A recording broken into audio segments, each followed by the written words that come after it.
What's up? Ghost Fictions is here, and we're back again. This is the third part of a story where Issei left and became the fallen dragon emperor. But before we start, please consider subscribe to the channel and give this video a like. Don't forget to check the description for more informations. Now, let's get into part 3. Biblical Faction Meeting Room. So why did you call us here, Azazel? Serziches asked as he was with Grafia, who was also curious as to why Azazel called for them to show up. What surprised Lucifer Mau was that Azazel showed up with Baraquiel, the angel leaders, Michael and Gabriel, as well as Ravel Phoenix, who was concerned if it had to do with Issei. I called you all here because it concerns not just the girls, but also Issei Hyoudou. I've had a spy among them for a while now, and he's provided me with some valuable intel. Azazel said before Santiago appeared next to him along with his Sekirei, Yushima and the Dark Trio Sekirei. It is an honor to meet you all, leaders of the Biblical Faction. Santiago said as he bowed to them all, as did Yushima and the Dark Trio before Serziches questioned him. What did Azazel mean when he said you were a spy among them? Are you a threat to the era of peace? Serziches asked, his aura showing until Santiago replied to him. Not at all, Lord Serziches. I actually support your desire for peace, especially now that the war has ended, along with the many sacrifices. This isn't a time for war, but a time to recuperate and bring peace to the land, unlike my foolish brother who aided that false hero to bring more chaos and destruction that would make Trihexa happy while in the grave. Santiago said while Serziches looked over the girls and was rather surprised by their appearance, since some of them could give the girls a run for their money. Yushima seemed to have a more innocent appearance than Asia and Irina combined, while the Dark Trio seemed to be very battle crazy, but sane enough to think straight. These Sekirei seem to be around high tier low class, but it looks like Santiago is pushing them hard in their training. Perhaps they'll be able to impress the other factions when the Azazel Cup begins. Damn it. If only Azazel had lost the tiebreaker. Serziches said in his mind until Grafia asked Santiago for her husband. I would like to ask about this information. What exactly do you have on the girls, and why does it concern Issei as well? Grafia asked before Santiago nodded, summoned a large file, and handed it to them all. The girls, more specifically, Ria's Gremory, Akeno Himejima, Asia Argento, Kaneko Taoju, Irina Shidu, and Zenobia Quatra, have been seeing other men behind Issei's back as he recovered and stayed with at the Grigori with Gaspar Vladi to heal and recuperate after the war. Santiago began by showing them pictures of the girls in many different locations and positions, as well as messages, emails, and witness reports about the couples that Santiago was spying on until Azazel read the next part of the report. Let's continue. We need to know what happened. Azazel told the rest of them, who nodded before Azazel continued to read the report aloud. Inquiry proves that every one of the Gremory peerage was seen on multiple occasions with unknown males. After some time passed, they were seen more frequently, and sometimes, they stayed together all night. Evidence states that during this period, no sexual activity was done between them. The words from the report shocked everyone. Wah. What are they saying? Sexual activities? Things didn't make sense. What are they implying with this? Azazel decided to continue. By asking more, we found out that the males in question were the boyfriends of the Gremory peerage. More specifically, Ria's Gremory, Akeno Himejima, Asia Argento, Zenobia Quatra, Irina Shidu and Taojo Kaneko. The group couldn't believe what Azazel was reading. Did this mean that Kaneko Taoju was seen with a male and very intimate with a gun?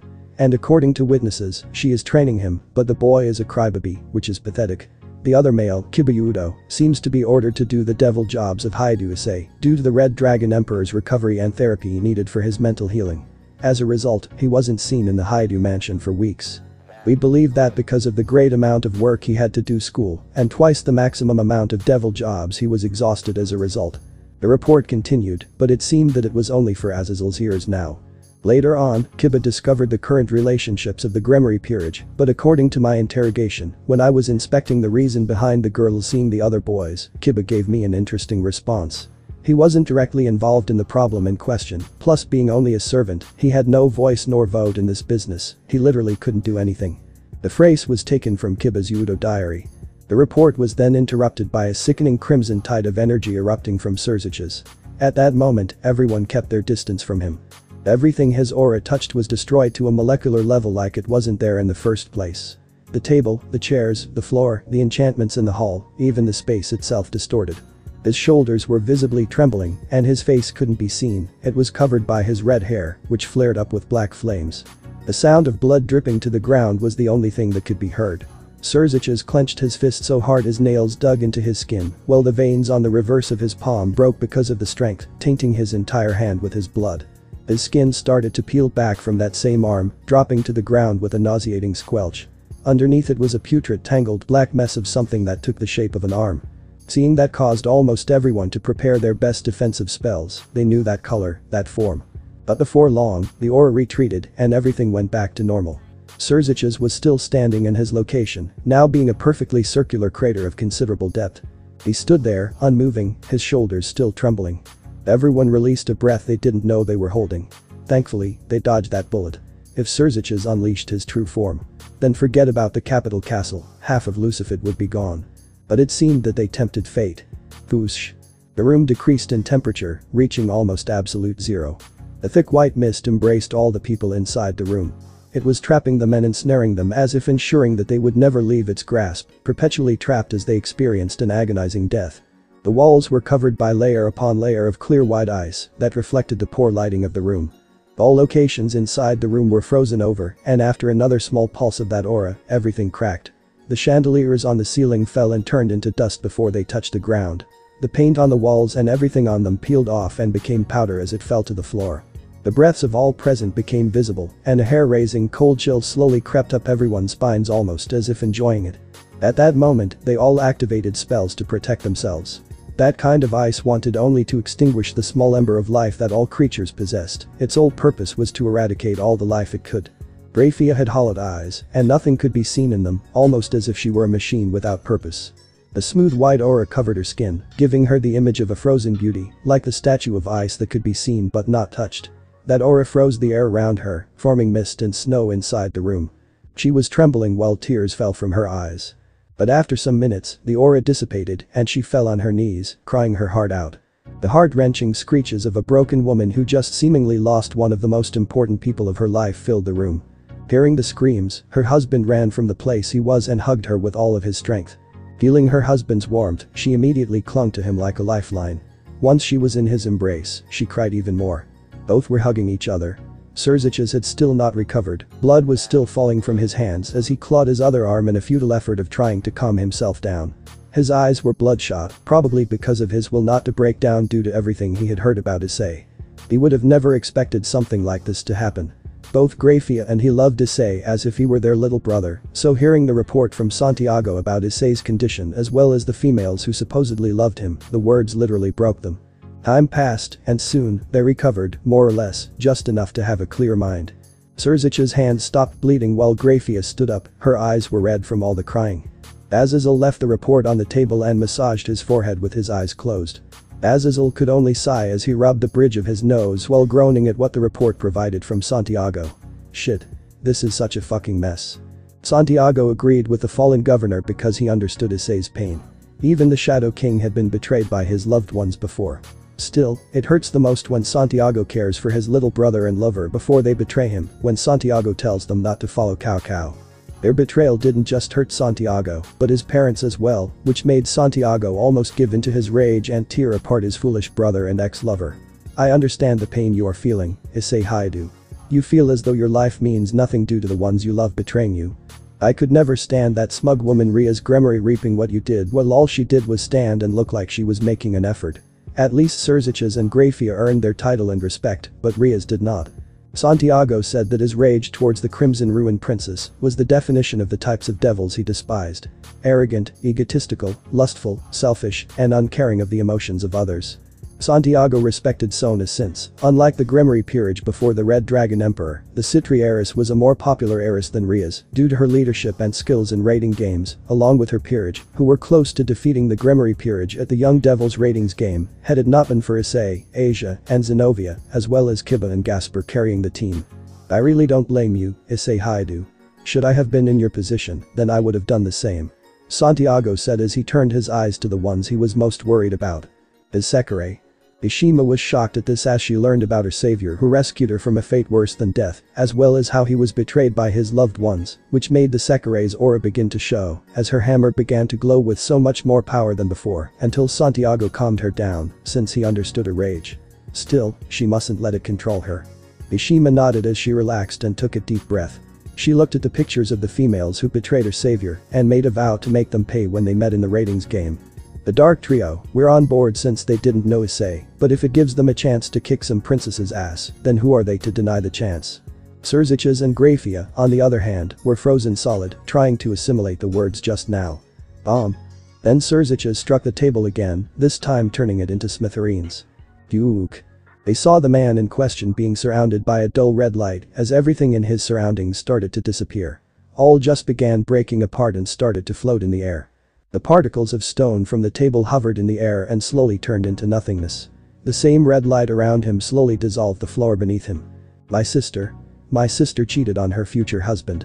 And she actually had the gall to presume it in front of him. These were Surzich's thoughts, as if they were made a mess, causing him to feel unwell. Grafia turned her back to them, but her shoulders were trembling. Even her hands were curled up into fists. How stupid do they need to be to actually cheat on a man who threw everything away for them? Grafia recalled when she saw Issei in his depressed state. At the same time, in therapy, Grafia apologized for all he was going through while hugging him. Still, all that made Grafia feel was disgust that she couldn't do anything else besides just a simple hug to comfort a man who was not only traumatized by the war, but also lost his best friend and partner, who sacrificed his life to save his own. The floor beneath her turned into ice that spread all over the room. Soon, it started to crack, creating huge fissures all over the conference hall. The heat diminished, and everything inside the room slowly froze. The walls, windows, chandeliers, chairs, even particles of light, everything was in stasis. The rest of the present covered themselves with their aura. It was the only thing they could do. Serafal helped with temperature control, trying to reduce the effects of ice on everything. Ajuka used his Kankara formula to control the brief and fast bursts of energy from Surziches. Let me see that. Azazel heard Surziches steal the paper from his hands. He turned the pages furiously, like a man on the edge of insanity, until he found what he was looking for. You gotta be fucking kidding me. Surziches said in his Mao voice that he liked the images of the males in question going on dates with the girls in question and taking them to Issei's house, which made Surziches question her mental status. Riaz. You actually brought them to Issei's house while he was in therapy. Surziches crumpled the papers. What would have happened if he was actually there? Do you not think anymore? The strongest queen then grabbed the papers from his hands and saw what they said. Rip. Grafia then turned them into separate chunks of paper and her aura did the rest. The paper soon became a piece of ice that broke the moment it touched the ground. And there goes the info. Azazel thought with a cool head. However, he was no less angry and shocked than them. Thankfully, since he was older than those two, he knew how to hold it back. Yet a small voice was still heard inside the room. Bekeno. Why did you do such an act? After how he comforted you and helped us. Baraquiel's voice sounded clogged, like something had stuck in his throat. He couldn't just ignore this, and it really affected him. Everyone else was just silent, they didn't dare say a word. How am I going to fix this? Surziches was desperate and his stomach was stinging with a phantom pain. She basically cheated on him. If he wants to, he can come and cancel the engagement at any time. He has the entire right to do so. His worry once again increased. If mother and father know about this, they'll probably have a heart attack. Mother and father truly cared for Issei as well, but if this gets out, it'll cause chaos throughout the entire supernatural world. The bile in his stomach was increasing, making his stomach hurt even more than before. He could feel his insides burning. But not only she did it. No. The others followed her example as well. You all left him like he was something disposable, like a fucking toy. Damn it. How could this happen? Surziches felt something warm on his throat. His head even went dizzy. And after some moments. Cough. Surziches spat a mouthful of blood and fell on one knee. His body was shaky and his sight was blurry. Seeing this, everyone was frightened. His wife even more so. Surziches. Grafia reached near him, her eyes trimmed with tears. The color of her face was pale and her lips were almost blue. He knew she was also in a really bad state. Sorry. Surziches apologized, unsure why until Santiago and Azazel called them back. I understand all of you have questions about why the girls did this, and Santiago would be happy to answer them, but we must not let anyone figure this out. If the wrong people know about this, then I worry about the worst. Especially since we are now trying to heal after the chaos of Trihexa and Rizavum. Azazel's words made everyone open their eyes as they didn't even want to think about the consequences. Should such an act be revealed to the world that they didn't know about Issei Hyoudu's well-being or the fact that most of the girls he loved betrayed him? Ice unknowingly had a lot of political weight, especially with the Yokai, the Norse and Greek factions. If something like this is known, then every effort they put in until now will be for nothing. Everything will be for naught. And that was on a political scale. On a more personal scale, they didn't know how their factions would react to this and, more importantly, how the girls would react. This situation could be even worse than the release of the beast, Azazel thought, knowing that this had now reached an even higher league than before, if that was possible. Agreed, nothing about this is going to be said to anyone outside of us. Michael exclaimed so that everyone could understand. He admired the boy who even asked for Asia and Zenobia so that they could continue to pray despite them being devils. But to think that Irina Hyoudou, his ace, a fellow angel, lied to him for months about a relationship with Issei. Michael would be having words with her and the other members of the church trio. Anything else to talk about? Azazel asked, they just shook their heads. Good. If you excuse me, I will go to Issei's home. If anything happens, I promise to tell you. Azazel said as he stood from his place and left in a magic circle. Everyone just sat there until Michael and Gabriel stood up as they left, saying they had to discuss the church trio's future, as well as the consequences of their actions. Araquil did the same as he needed time alone to think about what could have caused his daughter to betray the man who healed his relationship with his daughter. Santiago stayed as he wanted to help Serziches and Grafia. Some were extremely affected. Others were heartbroken, and some were even angry. But Serziches and Grafia were definitely the most affected. To them, Issei was like a fun little brother they loved to be around. So something like this made their entire worlds flip upside down. They need time to think about a solution and to calm themselves, and like this, they will do more harm than good.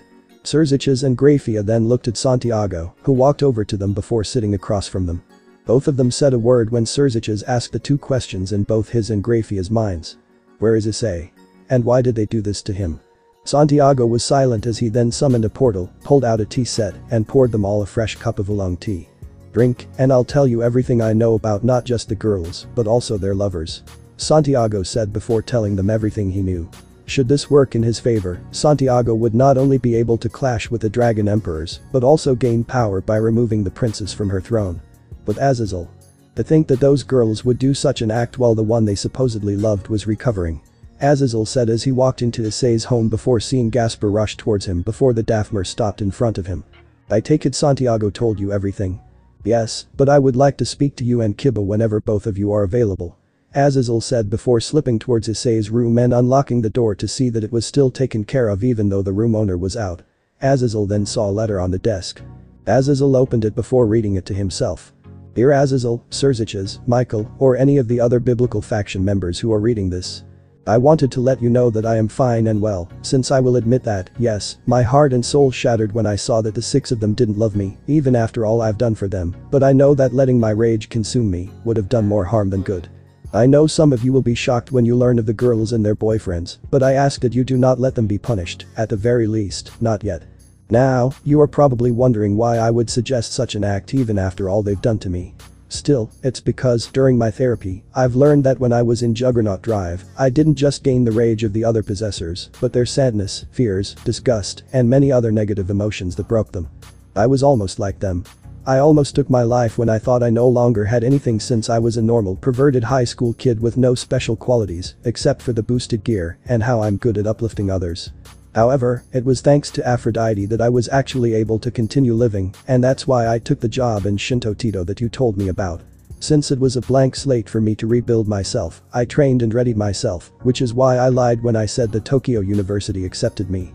I made it to Tokyo University, but my classes have yet to begin, since I decided to do my internship at MBI. Also, if Gaspar or Kiba read this, then I want you to know that I don't blame either of you. I know that the two of you would have blamed yourselves for this, but know that I care about you both, and I want you two to live, love, and prepare for the Azazel Cup. I plan to enter under a team that will show I'm not the same person I was before, and this is my wish when I win the Azazel Cup. Azazel looked over the wish and smiled as he could tell that Vali had rubbed off on Issei when it came to hiding their true intentions and goals, until he continued reading the letter. Thank you, everyone, for all you've done for me. Next time we meet, I hope to see you all smiling as the era of peace begins at the reunion banquet in 6 months. I love you all and thank you from the bottom of my heart. From your #1 supporter. Issei Hyoudou. Azazel was unable to stop crying as he saw that Issei was fine and doing well, even though he already knew that, thanks to Minaka. However, it was still nice to hear that Issei was saved and helped in his time of need when the rest of them were unable to save the human who was forced into a world he didn't even know about and climbed his way to where he was now. Even after going through so many trials. You're a good kid, Issei. You and Volley definitely deserve a break, especially after all both of you have been through. Azazel said, glad his two sons are growing more mature and ready to face what's coming. Azazel then kept the letter and turned around to see Kiba and Gasper before telling them the contents of the note and the secrets to keep, which they didn't mind. Until the reunion happens, they'll take the secret to their graves. Meanwhile, with Santiago. Santiago sighed in relief as he walked into his apartment in Shinto Tito with the girls.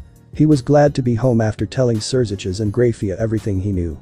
Do you think they'll be okay, boss? Yuna asked, with Santiago smiling at her.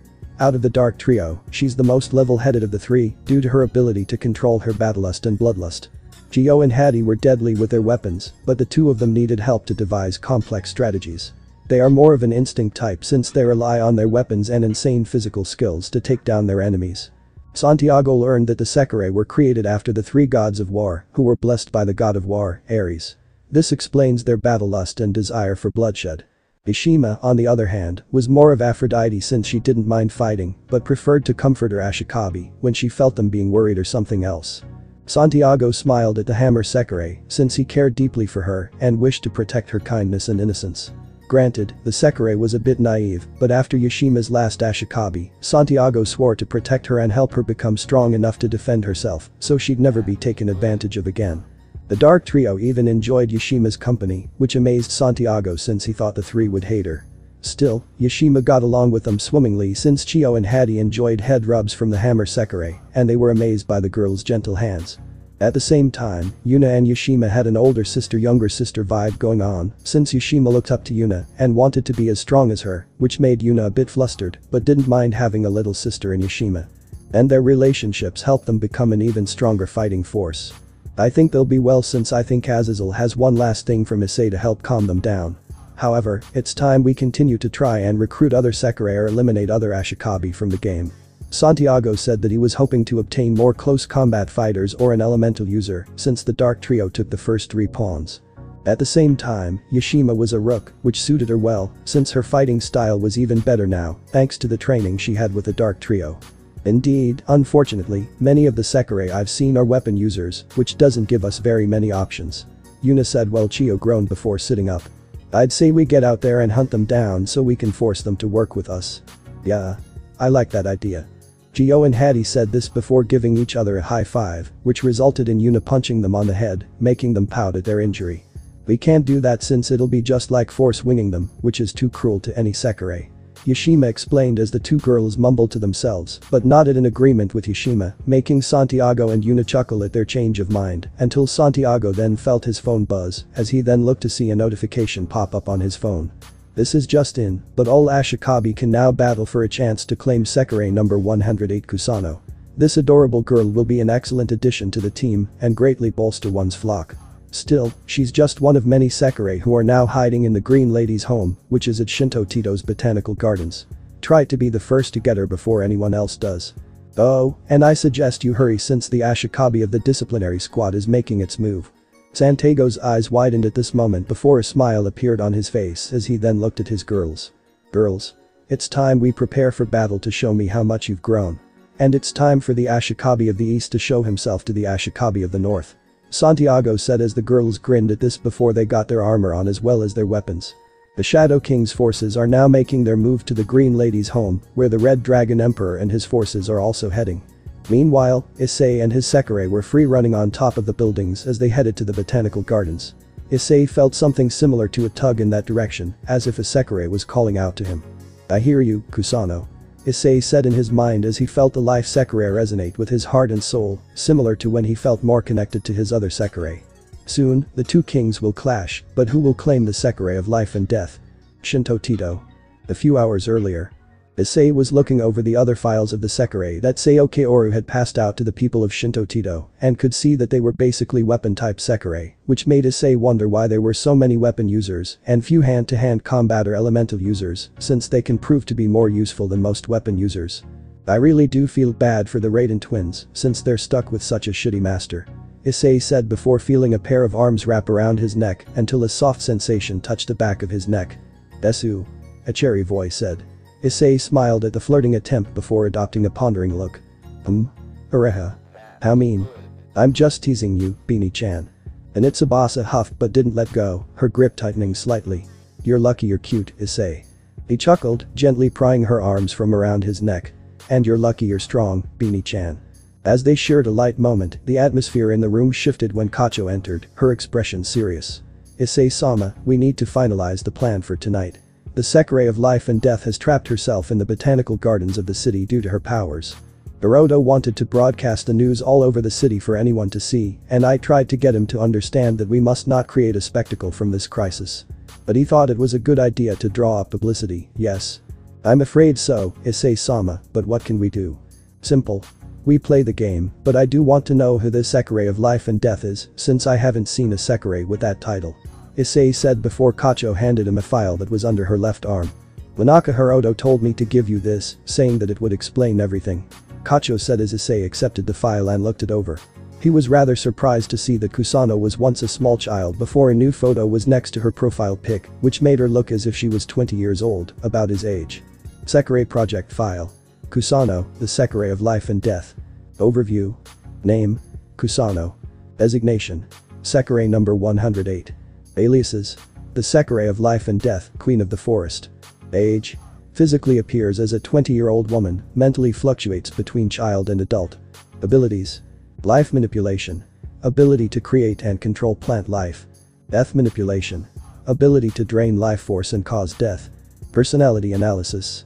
Kusano, life. Appearance. Green hair, vibrant emerald eyes, exuding an aura of warmth and growth. Personality. Childlike and innocent, yet capable of mature thoughts. Kusano shows guilt over Shiina's death and seeks comfort and companionship. Behavioral traits. Gentle, nurturing, and protective, but also prone to bouts of sorrow and self-blame. Death. Appearance. Inky black hair, dark eerie eyes, surrounded by an aura of menace and decay. Personality. Cold, aggressive, and filled with anger and pain. She views herself as a protector, but is driven by guilt and a desire to prevent further harm to Kusano. Behavioral traits. Ruthless, defensive, and violent, particularly towards men, stemming from the trauma of the assault. Background.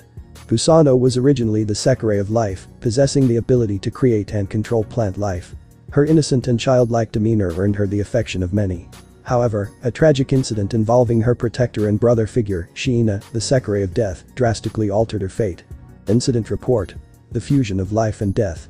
During an assault by intruders, Shiina sacrificed himself to protect Kusano. In a desperate attempt to save him, Kusano's powers merged with Shiina's, transforming her into the Sekirei of Life and Death. This fusion granted her Shiina's abilities, but also created a split personality, one embodying life and the other embodying death. Logs and observations. Log entry 01. Initial observations. Dr. Aoi Yoshida.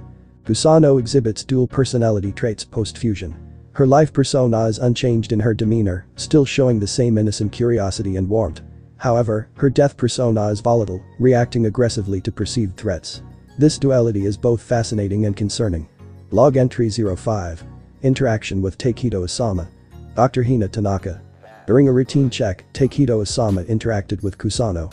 Life greeted him warmly, but when Takedo mentioned Shiina, death emerged briefly, causing Takedo to step back. She calmed after recognizing him, indicating a complex but manageable relationship.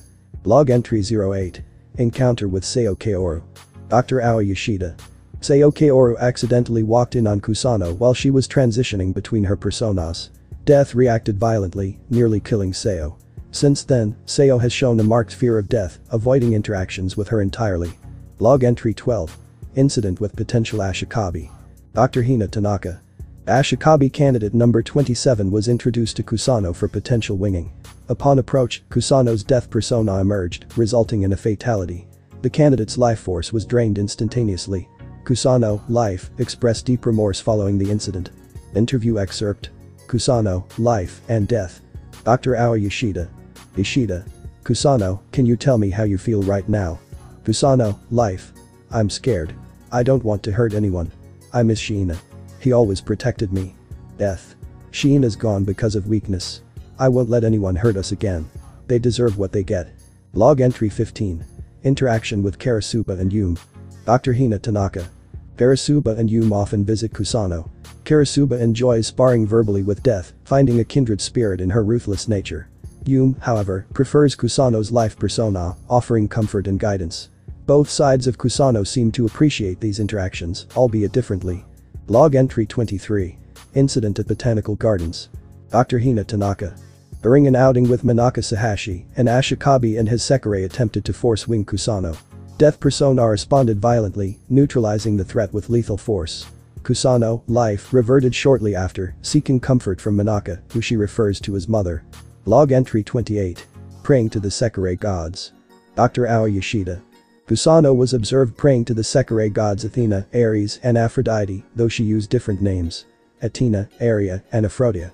Life often prays to Aphrodite for guidance and comfort, a practice Shiina shared. This ritual seems to bring her some peace, though death views it with skepticism. Log entry 30. Fear of death. Dr. Hina Tanaka. Seo Kaori's fear of Kusano's death persona has escalated.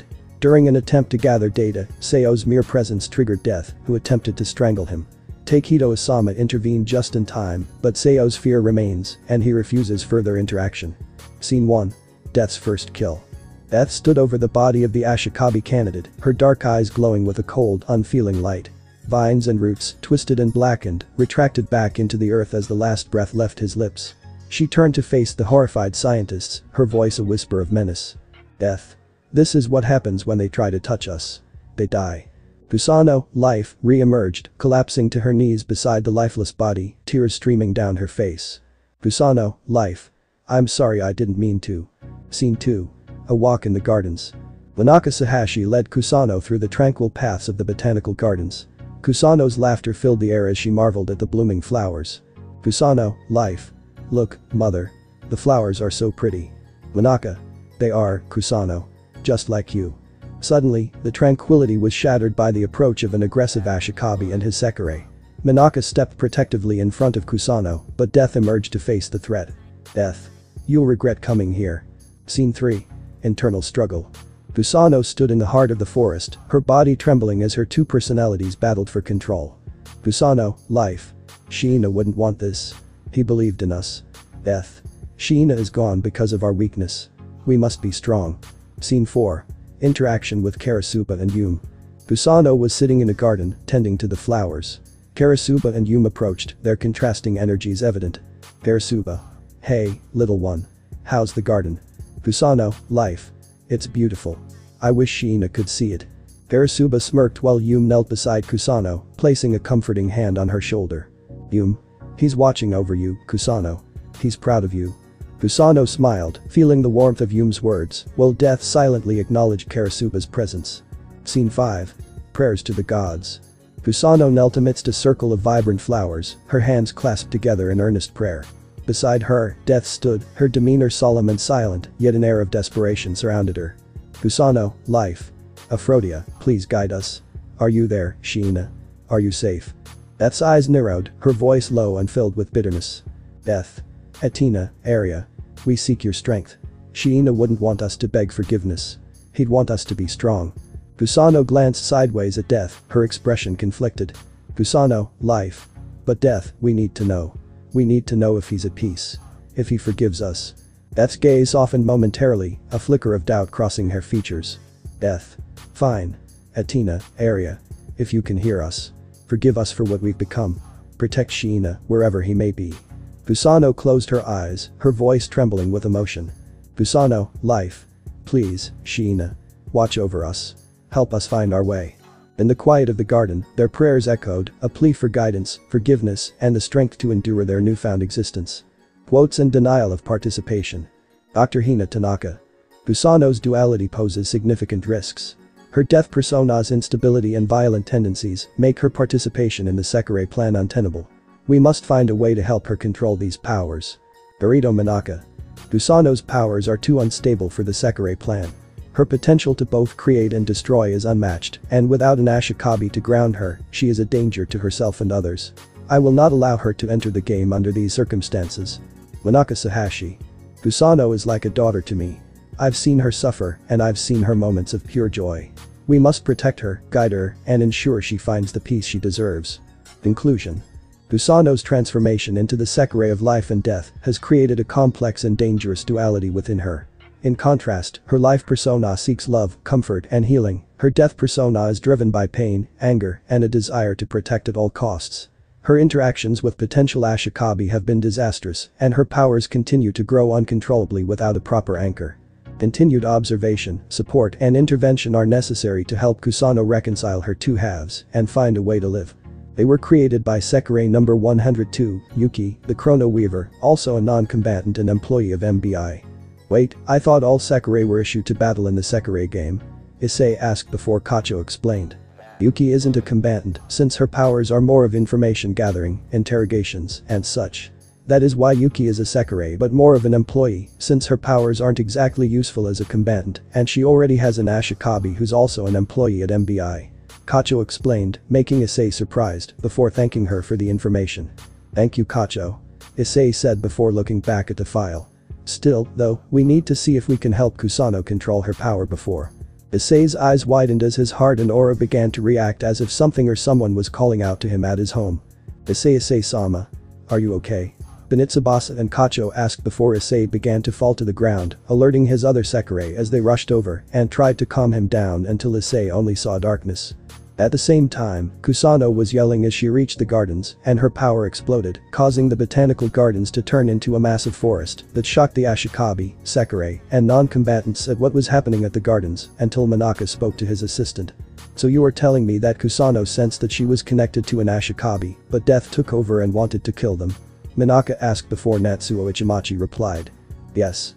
We tried to help them, but Death was hesitant to let us help them, which resulted in Death rushing towards the northern area of Shinto-Tito. But it seems Kusano took over and took them to the gardens instead, and her sudden release of power is the result of the forest we see. How should we handle this since if Death defects any threat, she will attempt to kill us? Natsuo explained before Manaka turned around in his chair and smiled at the forest and unwinged Sekirei entering the forest. I actually have an idea, but it'll involve a little show. Manaka said before speaking to Natsuo. Also, inform Issei of Kusano's predicament. If my hunch is right, and after what happened when Issei's aura exploded in the northern part of Shinto-Tito after winging a Kitsu, I think our little queen of the forest will soon meet her king. Aphrodite's eyes widened as she felt a massive disturbance in Shinto-Tito, which made her worried before looking at the heart of the one who was calling out to her to comfort and guide them. Little Kusano. Aphrodite said while looking at the poor unfortunate soul until she saw that the souls that resided in Kusano were tied to another soul that they were both reaching out to in the very same city. This shocked the goddess of love before she smiled at the idea that appeared in her mind after watching Issei meet his future partner. Issei Hyoudou. Please save the Sekirei of life and death from their guilt and pain. Aphrodite said as she sat in a chair and waited for the action to begin. Issei drifted into a world of darkness, weightless and disoriented, until a soft light began to pierce through the void. The light grew brighter, and he felt himself being pulled towards it, an inexplicable sense of urgency gripping his heart.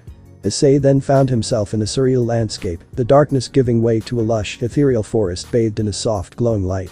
In the center stood a figure, delicate and radiant, surrounded by blossoming flowers and verdant greenery. She turned to face him, her eyes wide with a mixture of hope and fear. Are you the one I'm destined to be with? Her voice was gentle, almost childlike, filled with a longing that tugged at Issei's heart. Issei took a step closer, feeling a strange but profound connection to her. I think so. Let me help you. However, before Issei could reach her, the atmosphere around them shifted. The gentle vines and leaves began to wither and blacken, transforming into twisted, menacing forms. Kusano's eyes widened in fear as she stepped back. No. Don't hurt him. Kusano cried out, her voice filled with desperation. The cold, harsh voice interrupted her. Stay back. Another figure emerged from the shadows, identical to Kusano but exuding a dark, ominous energy. Her eyes glared at Issei with intense hatred. This was Death. You won't take her from me. I won't let anyone hurt her again. Death declared, her aura pulsating with deadly intent. Issei felt the intense pressure of Death's aura, but stood his ground. I'm not here to hurt her. I want to help both of you. Kusano needs you just as much as you need her. Death's expression twisted with rage. Help. No one helped us. They all failed us. Sheena died because of them. I won't let that happen again. Without warning, Death attacked, dark tendrils of energy lashing out at Issei. He barely managed to dodge, the sheer force of the attack, sending him skidding back. Issei gasped as he woke up in his bed before Kacho headed over to him. Issei-sama. You awake? Kacho said before hugging Issei, which shocked Issei until he was calm enough to ask what happened to him, which led to Kacho explaining that Issei seemed to have been up to sleep due to his soul connecting to a powerful Sekirei that was calling out to him. Issei then recalled how the Ashikabi could also feel the feelings of the Sekirei in return. If their bond is particularly strong, the Sekirei and Ashikabi can communicate fully telepathically. With sufficient experience, this ability can be extended to telepathically communicate with multiple Sekirei simultaneously. It even works when a Sekirei is seeking out their Ashikabi when they cannot find them and are under duress, and given Kusano's troubled souls, it makes sense she's under extreme duress. Kacho. You stayed back with Areha to protect our base. Yahin, Akitsu, and Benitsubasa will be coming with me to the botanical gardens. Issei said while getting up and summoning his dragon eyes, which sent shivers down Kacho's spine before Issei hugged her close, making Kacho explode in a panic due to her being turned on by his aura so close until Issei smiled at her. I have to help her, and it's not just because of the call, but because I want to save her. Issei said, making Kacho smile at her Ashikabi's kindness before kissing his lips, causing her wings to appear before she spoke to him after they separated. Promise me you'll be safe and will return to us. I swear. Issei said before kissing her again until he left the room and called the girls. At the same time, Kacho sat on the bed and moaned while shivering at how turned on her body was after the 2 kisses, which made her wish that she could give all of herself to him right away. However, she knew that her Ashikabi heart was still healing, so she would give all of her love to him and mend the wounds in his heart so that the two may become one in body and spirit. Present. This brings us to now. Issei, Akitsu, Benitsubasa, and Yahin were free running on top of the rooftops, which was the fastest way for them to reach the botanical gardens where Kusano was residing. At the same time, Santiago and his group took a faster route towards the garden. Issei and his trio of Sekirei leaped past the other Ashikabi who were heading to the gardens as well, which made Issei click his tongue in annoyance, seeing their desires out in the open. Issei then saw the forest just up ahead of him before he summoned Ascalon in his hand and turned to look at Akitsu. Akitsu. Ice them. Issei said, making Akitsu smile as she then leaped to the road and froze the ground, causing many of the people to slip and fall on either their backs or bump into each other. Issei grinned at this before seeing the entrance of the gardens appear. He descended from the rooftops and landed on the ground, with Yahin emerging from his shadow and Benitsubasa landing right behind him. Benitsubasa turned around and looked at the other Ashikabi with their Sekirei, while Akitsu summoned a sword made of ice. Issei. I will deal with them. You go on ahead. Akitsu said before Benitsubasa smiled and joined in. You can count me in, too. Benitsubasa said. Issei thanked them both before running into the forest with Yahin behind him until Santiago emerged from the shadows and appeared in front of him. It's a pleasure to finally meet the Red Dragon Emperor. Santiago said. At the same time, Issei readied himself for a fight until a chuckle from Santiago made Issei realize he wasn't an enemy. Santiago. You wouldn't happen to be related to Akanla, right? Issei asked before Santiago growled as he heard the name that he disliked with all of his being. Unfortunately, I am related to that idiotic fool who literally was such a disgrace for siding with that stubborn child of a hero. Santiago said before bowing to Issei a bit.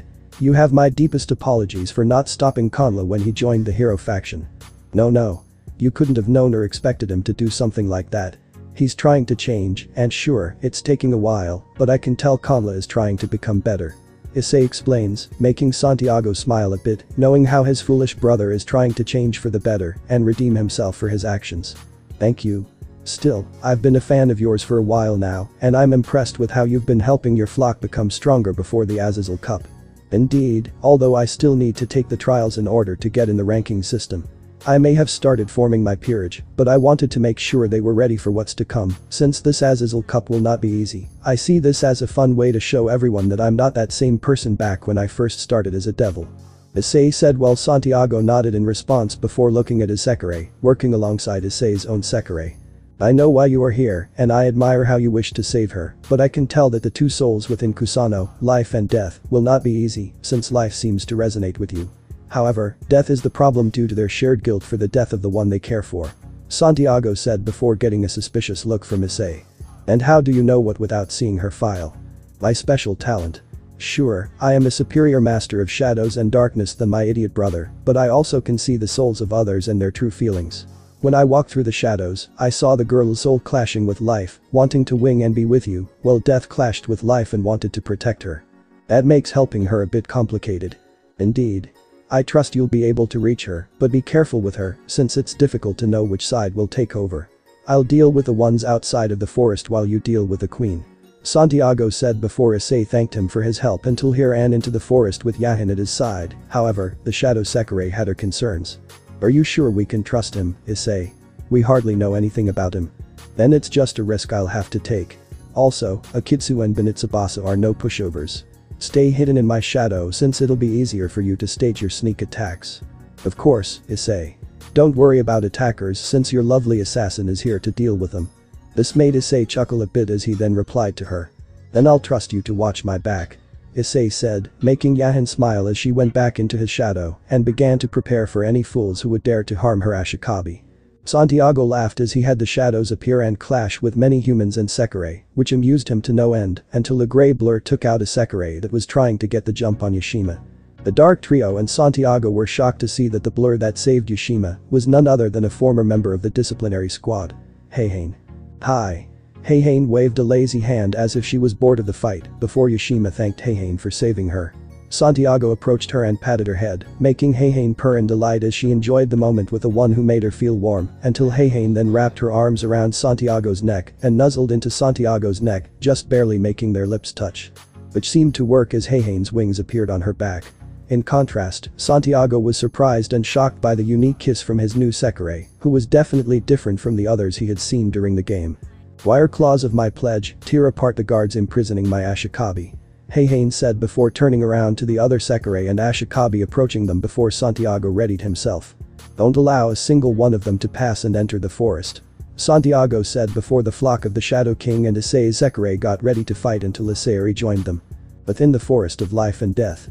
Meanwhile, within the depths of the botanical gardens, Issei and Yahin moved cautiously. The forest around them felt alive, pulsating with an energy that was both vibrant and sinister. The closer they got to the heart of the garden, the more Issei could feel the conflicting energies of life and death battling for control. Issei paused, sensing a surge of power. We're close. Be ready for anything. Yahin nodded, her form blending seamlessly with the shadows as she scouted ahead. Thanks to her being a pawn, Yahin was able to use her bishop form to become more of a shadow assassin, which allowed her to scout out ahead and hide a presence that even Issei was impressed when he couldn't sense her being. However, this trick has a cost, since shadows and darkness have always had a weakness to bright light or light magic. However, fire seems to do just as much harm to her, which is why Issei warned her to be cautious when in her shadow mode. Unfortunately, Yahin wasn't able to get far as the ground beneath them trembled and vines shot out, trying to trap Issei. He leaped back, dodging the attack, while Yahin's shadow form was unfazed by the vines passing through her body until she had her arms into blades before she intercepted the vines, cutting them down with precise strikes. A figure emerged from the foliage, eyes glowing with a dangerous light. It was Kusano, but her appearance was different. Her hair, a deep inky black, and her eyes, dark and menacing, indicated the presence of death. Stay back. Death hissed, her voice filled with a chilling determination. I won't let you hurt us. Issei held his ground, his voice calm and soothing. I'm not here to hurt either you or Kusano. I want to help you both. Death's eyes narrowed, and the ground around her began to decay, blackened roots spreading outward. Help. Help, no one can help us. They all failed Sheena. Death shouted while Issei felt a pang of empathy. He understood the pain of loss and the desperation to protect those you care about, especially when he was the Red Dragon Emperor. I understand your pain, Death. But isolating yourself and Kusano won't bring him back. Kusano needs you to be strong, but she also needs love and support. Death hesitated, her fierce expression faltering for a moment. Love. Support. Before she could react, a soft voice broke through the tension. Please, Death, let him help us. It was Kusano, her presence gentle and pleading. She emerged beside Death, her green hair and vibrant eyes contrasting sharply with Death's dark aura. But I have to protect us. Death shouted as Issei took a tentative step forward. You both need each other. You're stronger together. You don't have to keep fighting alone. Death's resolve wavered a bit, the conflicting emotions within her evident. Kusano reached out, placing a hand on Death's shoulder. We can find peace together. Issei extended his hand, his eyes filled with compassion. Let's work through this together. Death glanced between Kusano and Issei, the struggle within her apparent. Finally, with a deep breath, she took a step back, her aura softening. Alright. Death said, her voice quieter, almost vulnerable. But if you fail us. I won't. Issei promised. I won't make some ridiculous promise that I'll be able to make all the right choices, since no one is ever that right. Also, I can tell that you both carry a large amount of guilt, but one thing I do know is that we can't just ignore the fact that the two of you are opposites who have a few things in common. Issei said that as the forest around them began to calm, the vibrant life returned. Issei knew that this was just the beginning. Helping Kusano reconcile her two halves would be a long journey, but he was determined to see it through. Kusano life seemed to be happy with Issei, but death was another matter, so Issei decided to focus on helping her with the guilt. Tell me, you say these words to yourself at night. I wish I could have done something more to save Shiina. If only I were stronger. Phrases like that. Issei asked, death nodding in response before Issei sat on the ground and looked up into the sky, smiling at the stars. Yes. Kusano's guilt and desire for strength since when life was all Kusano was, she was innocent, pure, kind, and loving. Shiina looked after Kusano since she couldn't control her powers, despite the experiments that were done to help Kusano. However, when Shiina looked after Kusano, his death ability helped stabilize her powers. Which is why Shiina was very important to Kusano. Shiina was, in a way, a guardian or big brother in her case, since he was the one person who showed her genuine love and care before her caretaker. Issei asked before death nodded in response. Issei recalled a certain nun that he saw as a little sister at first, before recalling their interactions back when his life was a bit chaotic, but more importantly, a person he deeply cared for who held his heart and made him despise the angels and church after what they did to Asia. However, despite Asia cheating on Issei and saying those words about him, Issei couldn't be mad at Asia, since a small part of him deeply cares about the same girl he gave his life to many, many times.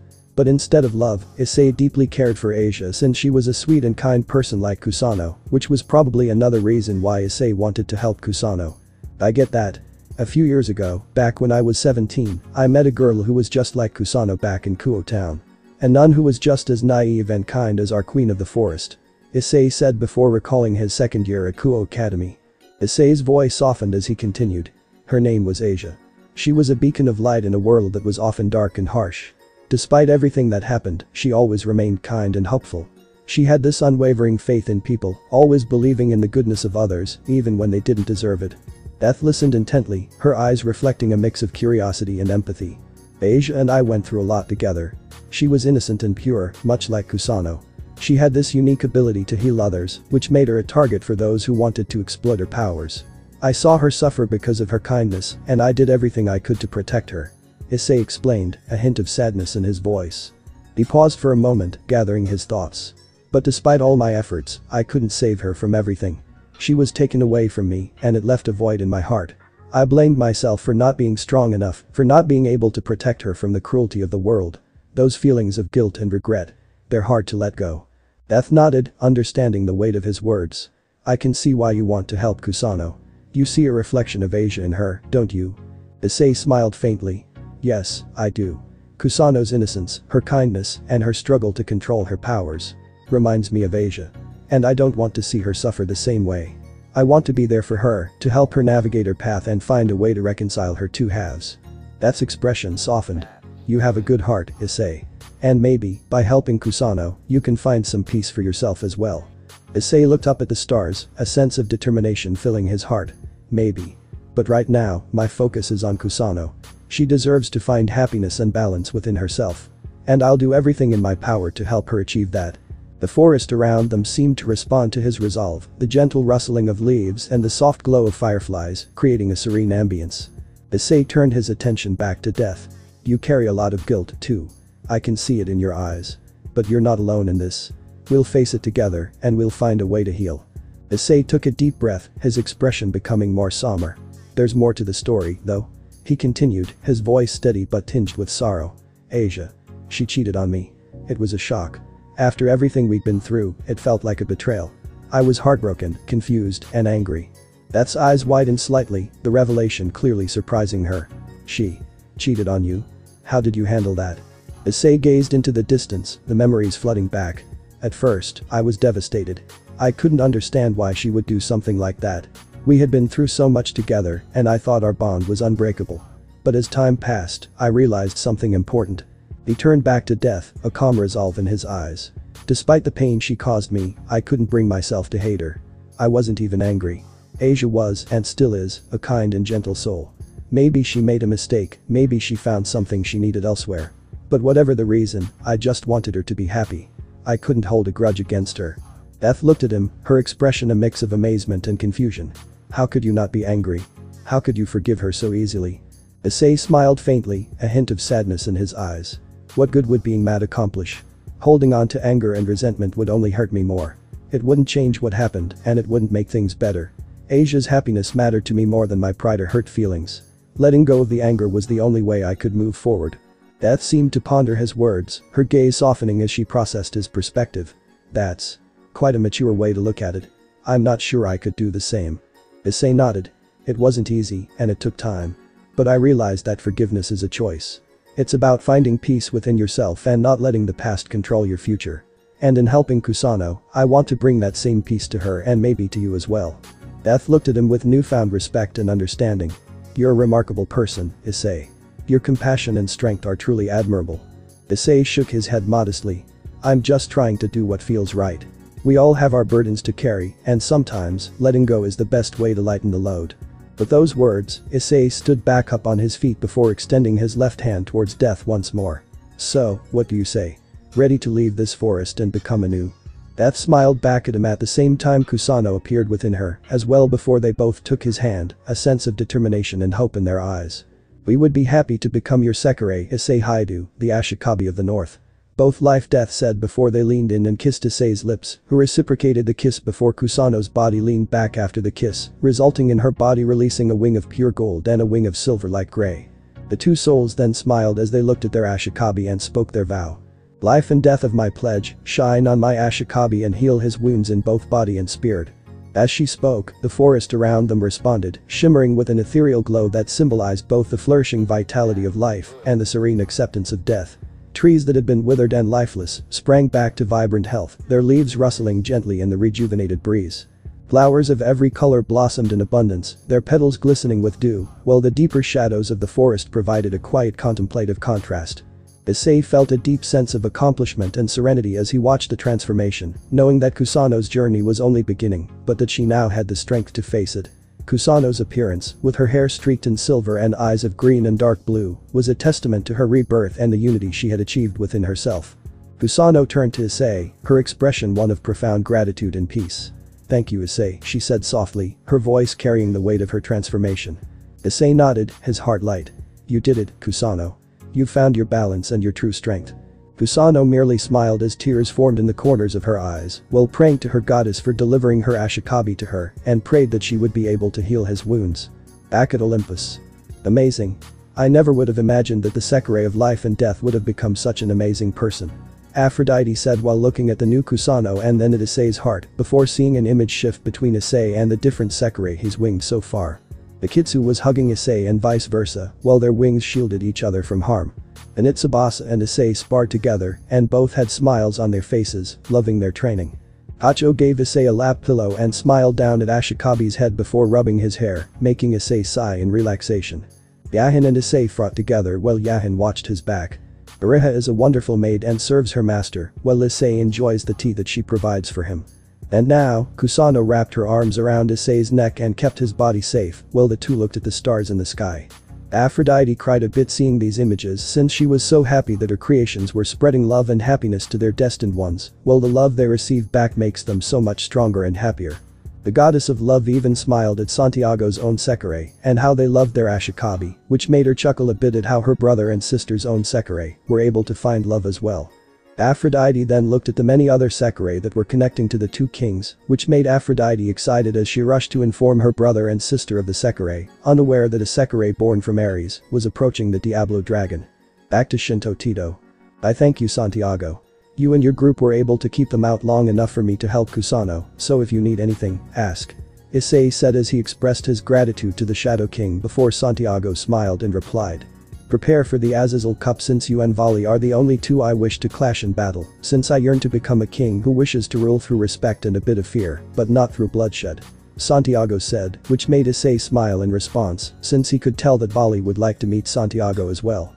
Then I look forward to seeing you in the tournament after 6 months, so you better not lose before facing me.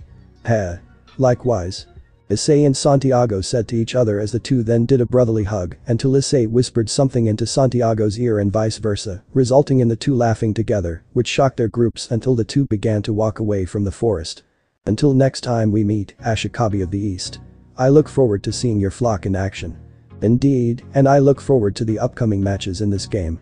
May the best king win, Ashikabi of the North. Issei and Santiago said to each other with their flocks following their Ashikabi, unaware that they'd gained the attention of many Sekirei who were amazed by their abilities. I thought I would have had to interfere, but these two Ashikabi seemed to be making this game and my job a lot easier. A silver-haired person said while looking down at the two retreating groups, more specifically the Diablo Dragons group, which made them touch their chest again as their heart began to beat loudly, causing them to look at their chest and see the fun sacks on them. Damn it. I don't have much time. They said before vanishing into the darkness. I can't react to him. I need to find another Ashikabi as soon as possible. How interesting. This Shadow King is really making me want to cut him up even more. A woman said as she sharpened her blades and licked her lips as if she were eyeing a wonderful piece of meat. The woman wore clothing similar to the robes of a Maiko, consisting of a white haori and red hakama, along with dark strapped sandals. Her purple hair was spiky and unkempt, and her eyes were narrow and heavily shadowed, with one being covered by her hair, similar to Heihane's appearance. Santiago, Ashikabi of the East, you'll be a delicious meal for me to chop up with my scissors. The woman said, looking at her sharpened blades before shivering in joy. She couldn't wait to fight with her future Ashikabi. Hey ho. Do you feel it? My Ashikabi is calling out to me. A brown-haired girl shouted as she looked at the television while eyeing Issei Hyoudou, while another girl next to her, one with long black hair secured with a dark red bow and large brown eyes. She was wearing predominantly white, pink, and red yukata secured with a white bow, while the brown-haired girl was wearing a Maiko outfit. Indeed, Musubi. I can tell that our destined ones are different, which makes me think that we'll have to depart ways. Keiho said while Musubi looked down at the idea of leaving her best friend. Hey, don't look so down, Musubi. Keiho said, gently picking up her friend's chin and smiling at her. We both have the same dream, remember? To free all of the terminated Sekirei with broken wings. That's why this is good since both of us will be able to continue fighting for that dream together, just on different sides. Musubi cried happy tears as she hugged Keiho, since the girl always had a way of cheering Musubi up when she was feeling down, before the two friends separated and headed to their apartment to enjoy one last night together, before meeting their destined ones. Interesting. A woman said while looking at a video of Santiago clashing with another Sekirei and defeating them. Her heart raced, and she saw his eyes glow with power, which sent a shiver down her spine. She had long, straight gray hair and violet eyes. She wears an elegant white dress that has long flowing sleeves and a bottle-shaped cutout that reveals roughly half of her breasts and her midriff and stomach to just below her belly button. There was a belt-like X-shaped piece of black fabric that appeared to secure the dress at waist level. I think I should meet this Ashikabi of the East to see who he is before I make my decision. The woman said before turning to her roommate. Hey Kurenai. Are you awake or pretending to sleep again? A few tumbles were heard as a woman barged into the room and growled at her, as if Kurenai was interrupted from her nap. Kurenai had long, wild red hair and piercing red eyes that gave her an intimidating presence. She wore dark, edgy clothing adorned with red accents that symbolized her control over blood. Her overall look is fierce and chaotic, reflecting her volatile personality. Silence, woman. I, Kurenai, am awake and want to know why you wish to disturb my sleep. Kurenai shouted until the woman just pointed to the screen, where Kurenai blushed at seeing Santiago fight before her eyes lit up in excitement. I see. Thou has found my Ashikabi, which means that I'll soon be able to take on Karasuba and claim her title as the second strongest, for I, Kurenai, the Bloody Queen, shall claim her crown. Ahahaha. Kurenai shouted before a swift object hit her on her head, resulting in Kurenai being knocked out by a frying pan in her roommate's hand. WYT Taki. Someone has to keep your Chunibyo side in check. Taki said while sighing at how she's basically been babysitting the brat since Kurenai was a special Sekirei who seemed to think she was more powerful than Karasuba, which was laughable but amusing. Hence, the black Sekirei proposed a challenge. Should Kurenai find her Ashikabi, then she would battle her. Taki then looked back at Santiago before smiling at him. I always had a thing for the bad boy vibe, which probably explains how I've put up with Kurenai for so long. Taki pondered aloud before taking Kurenai back to her room, where she could play with her cat when she woke up from her sleep. So the two most powerful and popular Ashikabi have met each other. And the one I'm reacting to is the one who turned me down to join the squad. Karasuba said as she smiled with her signature grin, while there was blood all over her face and clothes, before imagining fighting with Issei. Issei Hyoudou. You really make me want to wing myself to you. After all, we are similar since we both love to fight. Karasuba said as she then looked into his eyes. But also, you are so much like her. The only other person who earned my respect but then died. Karasuba then punched the glass separating Issei's image from her before blushing and seeing his confident expression. So much like her. If you were alive, then I'd almost believe you two would have been siblings. Karasuba said before going back to MBI to clean up for the evening, she would go and fight with her destined one, who is possibly her rival reborn. However, not all were like the other Sekirei and interested in their destined ones. That fiend. How dare he fill my mind with these lustful dreams. A blonde-haired woman shouted as water exploded around her. When I find him, I'll kill him and free myself from these thoughts. Manaka was smiling back in his office, seeing the results of the fun minigame that he placed in the gardens. Now, this is shaping up to be a fun matchup, especially since the feedback that the two are gaining is going to make this battle much more interesting if they try to claim either the south or west of Shinto Tito. Manaka said while watching the footage before hearing a radio broadcast interrupt his viewing temporarily, which made the game master smirk while identifying who was doing this. Ah, the Siren Sekirei. I'm curious about who's wandering into her view while she's on the radio. Manaka asked himself before looking over the file to see that the Siren Sekirei was Kuno, who was a Sekirei capable of voice or song, with which she could either confuse their enemy or block their attacks. With her Naruto, she can drain the energy from her enemies while putting them to sleep. It also has a weak effect on enemies who are far away. That is until she learned how to make her songs heard on the radio and how others fell under her spell, causing her to change from a shy soul into a siren who loved to express herself on the radio waves, which also inspired her new attire from a certain demon she saw in a TV show that loved the radio like her. Oh, this will definitely be fun. Manaka said with a faint laugh while watching the action in his game. That's it guys. Thanks for watching and supporting us. See you in the next part.